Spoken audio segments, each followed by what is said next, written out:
My mother-in-law shoved me out of the car on the very day of my honeymoon and sneered, "Walk 5 hours if you want to reach the resort." The man I loved, my husband, sat silently behind the wheel, refusing to meet my eyes.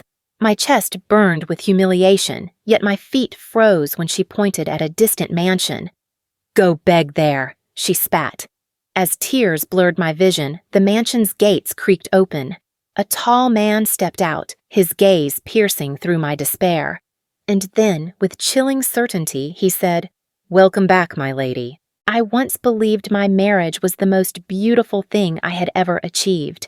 When Ethan Carter asked me to marry him, I thought I had found the man who would finally see me, cherish me, and protect me from every storm life had to offer. He was charming in those early days. Flowers on my desk at work, surprise weekend getaways, love notes tucked into my purse. I remember thinking I was one of the lucky ones. I used to wake up and smile just knowing he was beside me. But over time, subtle shifts began to poison the sweetness. Ethan grew possessive, not in an openly hostile way, but through disguised acts of care. He insisted on managing our joint bank account, claiming it was simpler if one person handled the bills.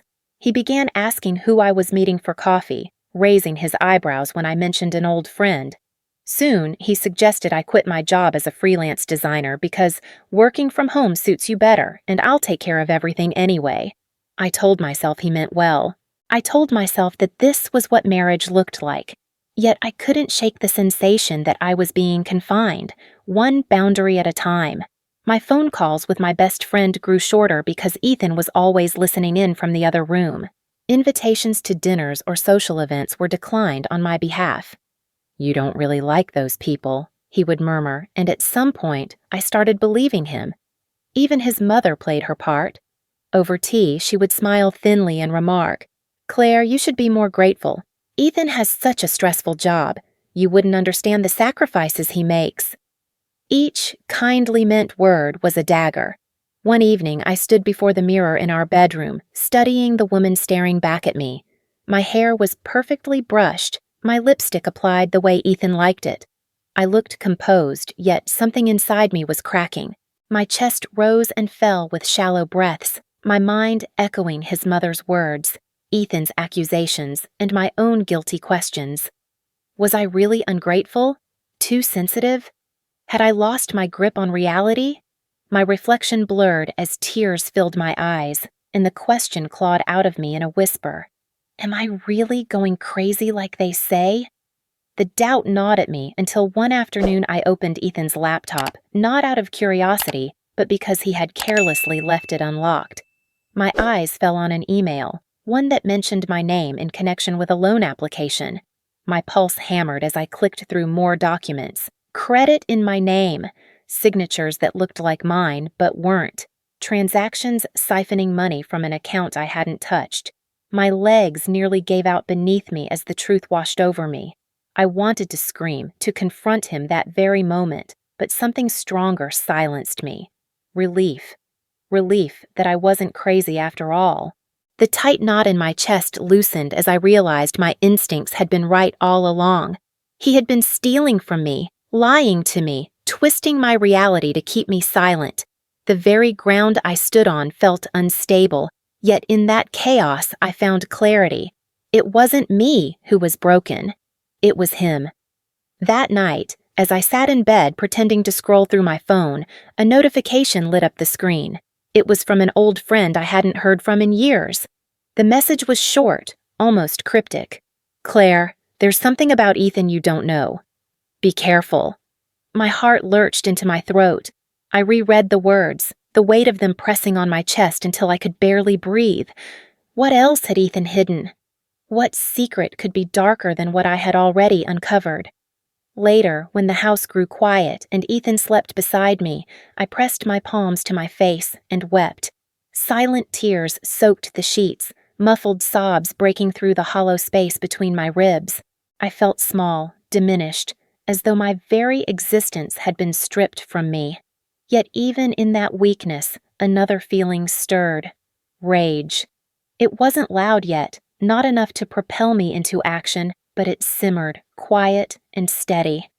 I thought about the girl I used to be, the one who laughed freely, who believed in love, who trusted too easily.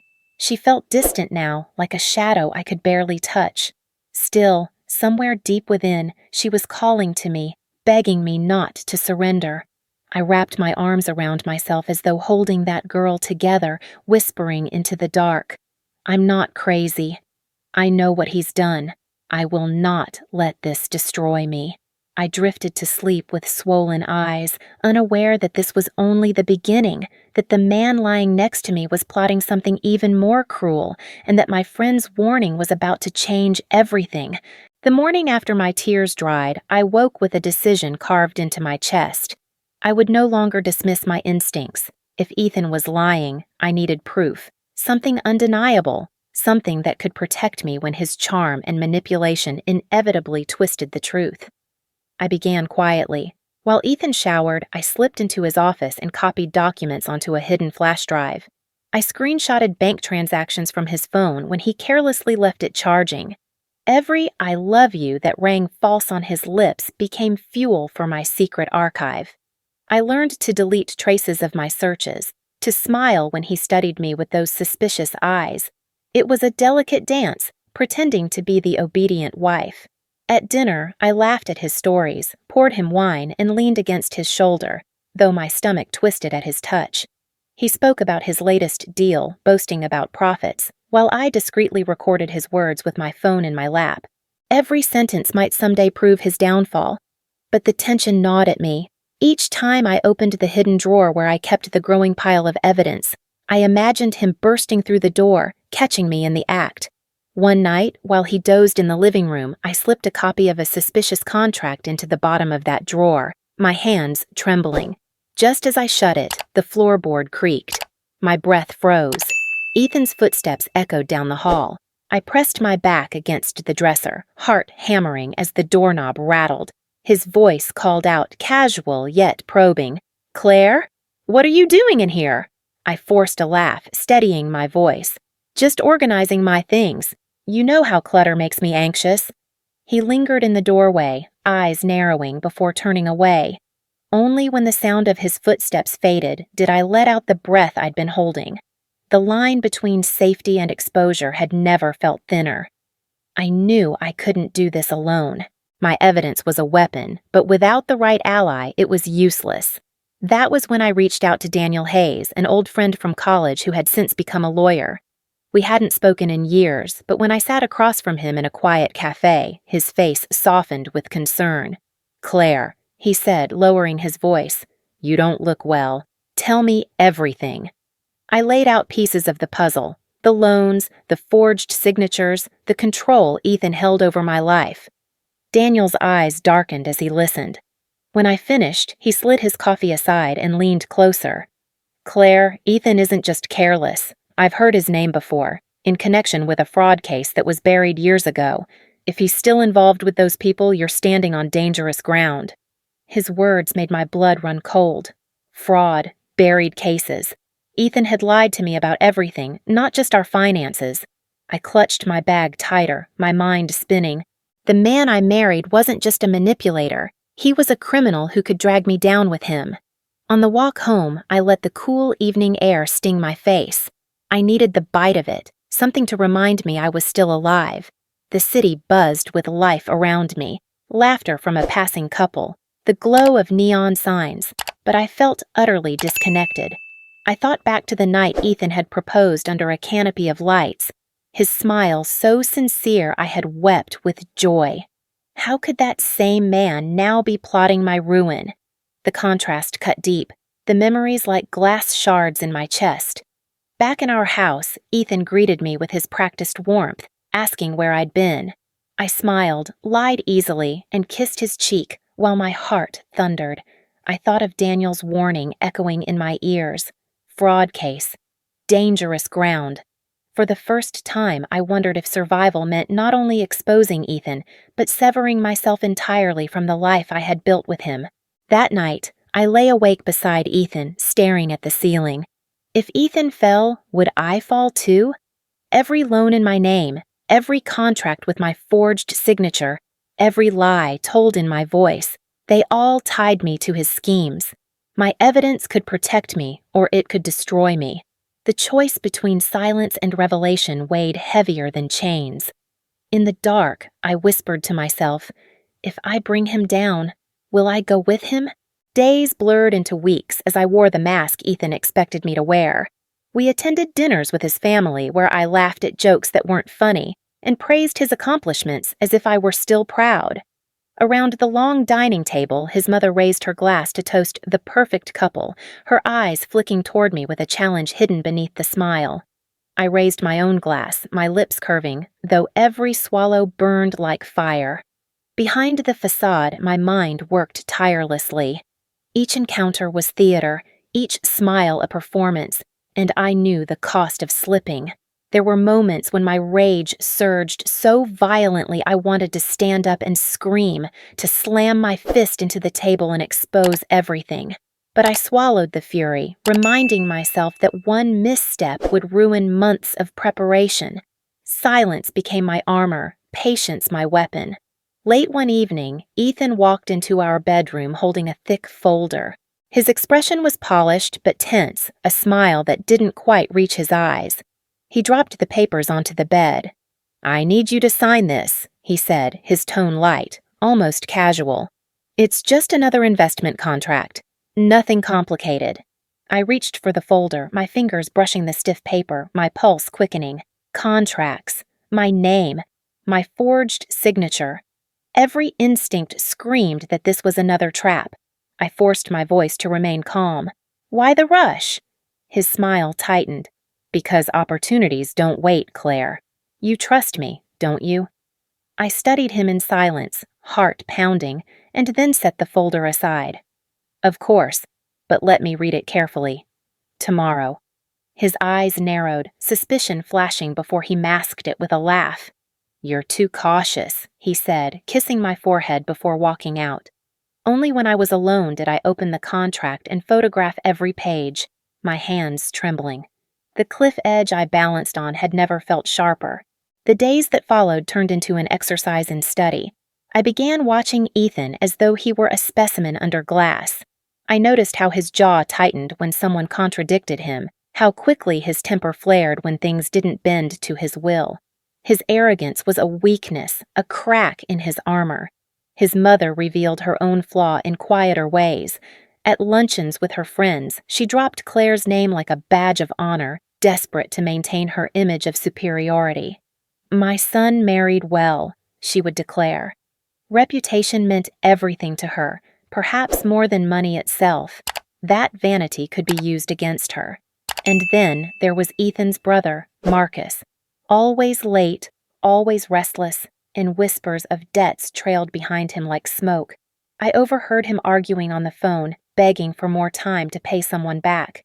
Desperation clung to him, and I knew such weakness could topple him, and perhaps drag Ethan down with him. One afternoon, as I poured tea for my mother-in-law, she stepped into the next room to take a call. Her voice lowered, but the walls carried sound. "We can't let her find out," she hissed, a note of panic in her tone. "Claire must never know the truth about her past." The porcelain cup slipped in my hand, clattering softly against its saucer. My breath stilled as her words echoed. The truth about her past? My past? For a moment the room spun, 1,000 possibilities flashing through my mind. Had Ethan known? Was this part of the reason he married me? I retreated to the bedroom, shutting the door behind me. My knees gave out, and I sank onto the floor, pressing my forehead against my hands. My body trembled, not just from fear, but from the weight of realization.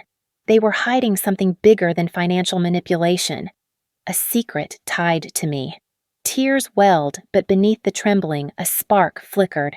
If they feared my discovery, then knowledge was my power. Whatever the truth was, it could be the final piece to end this game. I wiped my eyes and whispered into the silence. "I'll find out, and when I do, you'll regret underestimating me." When Ethan announced that his family would be joining us on our honeymoon, I thought he was joking. My smile froze when I saw his mother, his brother Marcus, and even his aunt stepping into the car with their luggage. "It will be fun, Claire," Ethan said, his tone dismissive, as though my opinion mattered no more than the air around us. His mother leaned close, whispering, "You should be grateful, dear. This family is your true blessing." The ride stretched endlessly, each mile suffocating.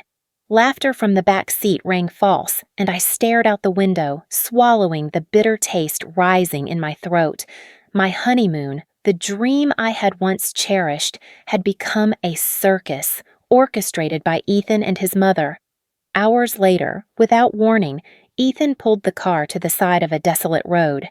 "Get out," he said flatly. Confusion gripped me. "What?" His mother smirked, her voice dripping with cruelty. "Walk. The resort is 5 hours away. Consider it humbling." Marcus chuckled from the back, enjoying my humiliation. I froze, waiting for Ethan to intervene, to take it back, to remind his family that I was his wife. Instead, he kept his hands on the wheel, his eyes fixed ahead. The betrayal hollowed me out. Slowly, I stepped out, my heels sinking into the dirt. The door slammed shut behind me, the car speeding away as laughter trailed in the air. For a moment, the silence crushed me. My chest heaved as I tried to catch my breath. Humiliation burned hotter than the sun overhead, yet anger pulsed beneath it, steady and fierce. My mother-in-law's words echoed, "Go beg at that mansion over there." I turned my gaze toward the distance. At the end of the road, half hidden by trees, stood a grand mansion. Its silhouette rose like a ghost from another life. My legs trembled, torn between fear and the undeniable pull of something familiar. My heart pounded as I whispered to myself, "Why does it feel like I've been here before?" The mansion's gates creaked open as I approached, my footsteps crunching on the gravel path. A man stood waiting, tall and composed, his face breaking into recognition the moment his eyes met mine. He bowed slightly and said words that sent a chill down my spine. "Welcome back, my lady." Shock rippled through me. My throat tightened. Lady? The title felt alien and yet... Right. The man introduced himself as Gregory, the caretaker of the estate. "This was once your family's home," he said, his tone reverent. "You are the youngest daughter of the Mitchell lineage. Your identity was hidden after the family faced enemies who would have destroyed you." My knees weakened and Gregory reached to steady me. The truth was staggering.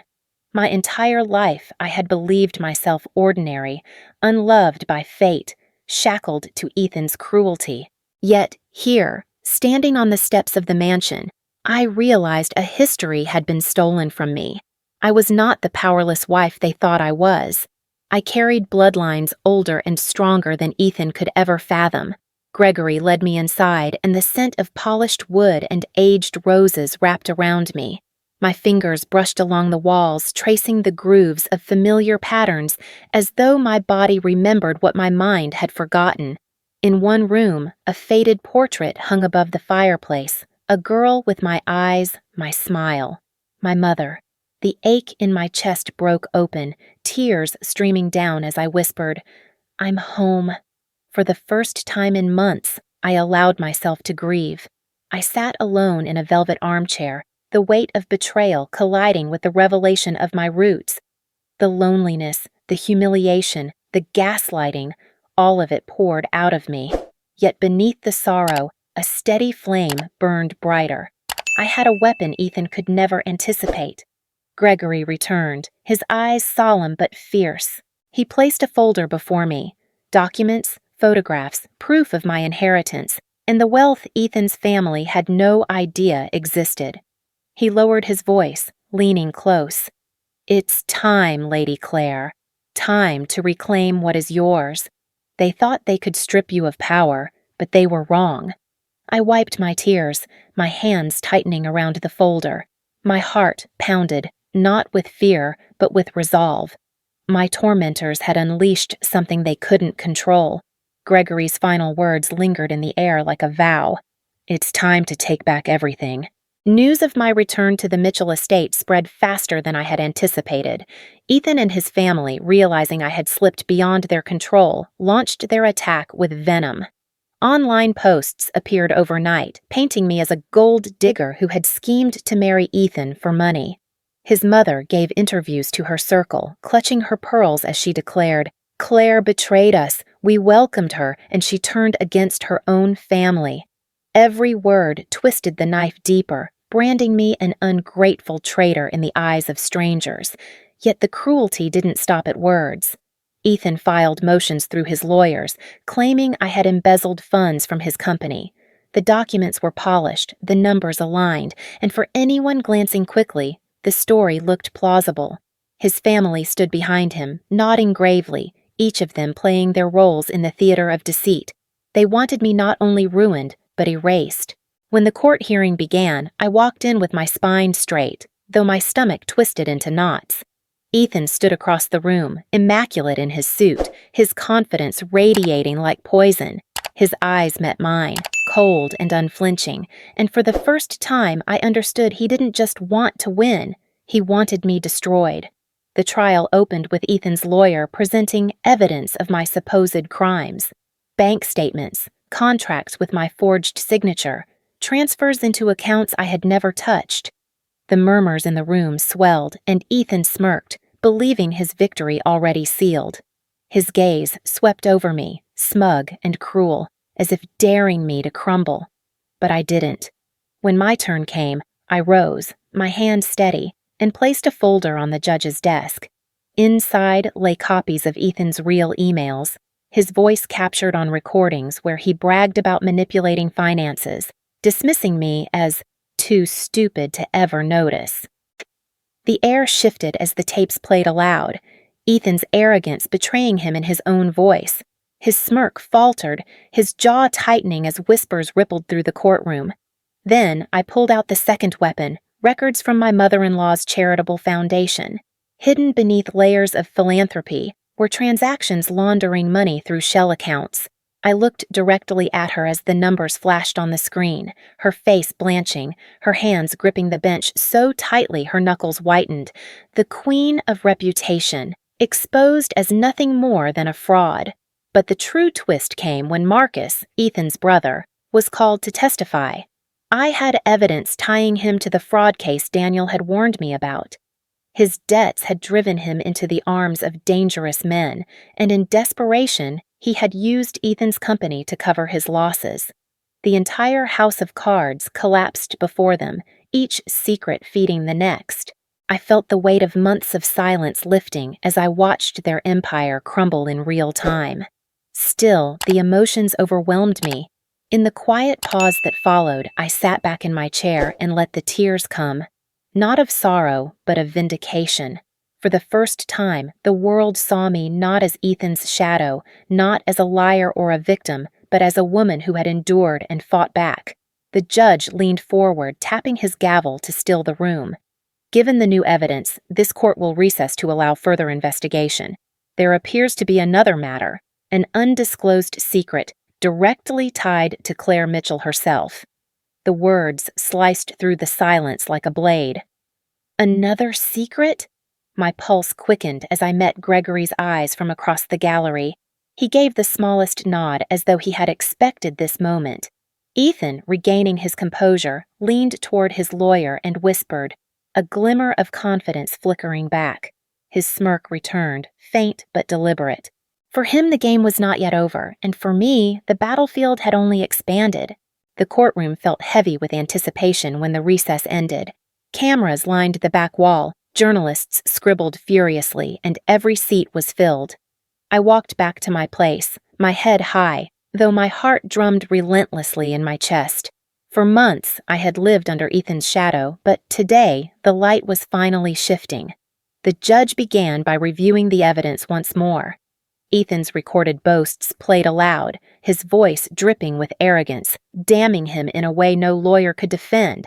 The financial documents laid bare his web of deceit, from fraudulent contracts to money siphoned under my name. My mother-in-law's foundation records revealed a lattice of corruption dressed as charity. And Marcus, already sweating through his shirt, could not deny his debts or the role he had played in the earlier fraud scheme. When the judge declared the evidence sufficient to charge Ethan and his family with fraud, embezzlement, and conspiracy, the room erupted. Gasps, whispers, flashes of cameras. Ethan's face twisted from arrogance to fury as he slammed his fist on the table. His mother fainted, collapsing into the arms of an attendant. Marcus buried his face in his hands, his entire body shaking. But the judge wasn't finished. He leaned forward, his voice deliberate. There remains one matter. Records show that Claire Mitchell is the rightful heir to the Mitchell estate, an identity deliberately concealed for years. The attempt to discredit her was not merely manipulation within a marriage, but a broader scheme to steal her inheritance. The words reverberated through the room. I inhaled sharply as Gregory, sitting in the gallery, met my eyes and nodded. My truth was no longer hidden. I was no longer the woman they tried to portray, a liar, a parasite, an imposter. I was Claire Mitchell, daughter of a legacy they had tried to erase. The twist came like thunder. As the evidence piled higher, Ethan's allies, those he had colluded with in past deals, began to turn on him. Depositions revealed that they had been feeding the investigation in exchange for leniency. Ethan's supposed partners had signed statements pinning the fraud directly on him. Betrayal carved lines into his face as he realized he had been sacrificed by the very men he trusted. His lawyer scrambled, but it was futile. Ethan's empire was ashes, his family undone, his reputation destroyed. He stood there trembling with rage, eyes burning into me as though I were the cause of it all. In a way, I was. But the truth was that he had undone himself. The gavel struck, echoing through the chamber like a final bell. This court finds Ethan Carter guilty on multiple counts. His mother and brother will also face prosecution for their roles. The words landed with the weight of justice long overdue. As the guards moved to escort him away, Ethan looked back at me, his face twisted with hatred. For a moment, I almost expected myself to feel satisfaction, to revel in his downfall, but instead, I felt something entirely different. Emptiness. I turned my gaze to him one last time, not with anger, not with vengeance, but with the cool detachment of someone who had finally shed her chains. My eyes held only disdain. That was the moment I knew I had won, not because he was punished, but because he no longer had power over me. The trial ended, but my journey did not. In the weeks that followed, I returned to the Mitchell estate, not as a frightened woman seeking shelter, but as its rightful heir. Gregory guided me through the halls that once echoed with memories of my childhood. Portraits of my family stared back at me, their painted eyes filled with a dignity I had nearly forgotten I possessed. For the first time in years, I allowed myself to breathe freely. I reconnected with relatives who had been estranged during the years my identity was hidden. They welcomed me with warmth, with stories of my parents and the life I had been forced to leave behind. Piece by piece, I rebuilt the fragments of who I was meant to be. Still, there were quiet nights when grief returned. I would sit by the tall windows of the estate, the moonlight spilling across my desk, and write in a leather-bound journal. I lost everything, I wrote one night, the ink smudging with my tears, only to find myself again. Perhaps that was the purpose of it all.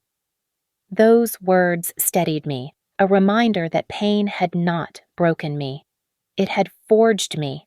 I did not emerge from the ordeal as a hardened warrior without compassion. Instead, I carried my scars with grace, a woman tempered by suffering yet unwilling to surrender her kindness. I invested in charities that supported women trapped in abusive relationships, offering them legal aid, shelter, and the courage to reclaim their lives. I used my voice in interviews not to gloat about victory, but to shed light on the silent battles so many endure.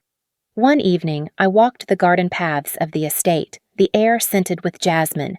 For the first time in years, I felt whole. I thought of the woman who had once stared into the mirror, asking if she was truly going insane. I thought of the bride humiliated on her honeymoon, abandoned by the man she loved. I thought of the tears shed in silence, the fear that bound me. And then I thought of who I had become. I was not a victim. I was not merely a survivor. I was Claire Mitchell, a woman who had been dragged into darkness and chosen to rise. As the sun dipped below the horizon, I whispered into the dusk, not to Ethan, not to his family, but to myself. No one will ever control my life again. And with that vow, I stepped forward, not as a cold avenger, but as a woman reborn, carrying within her both the strength of fire and the gentleness of light.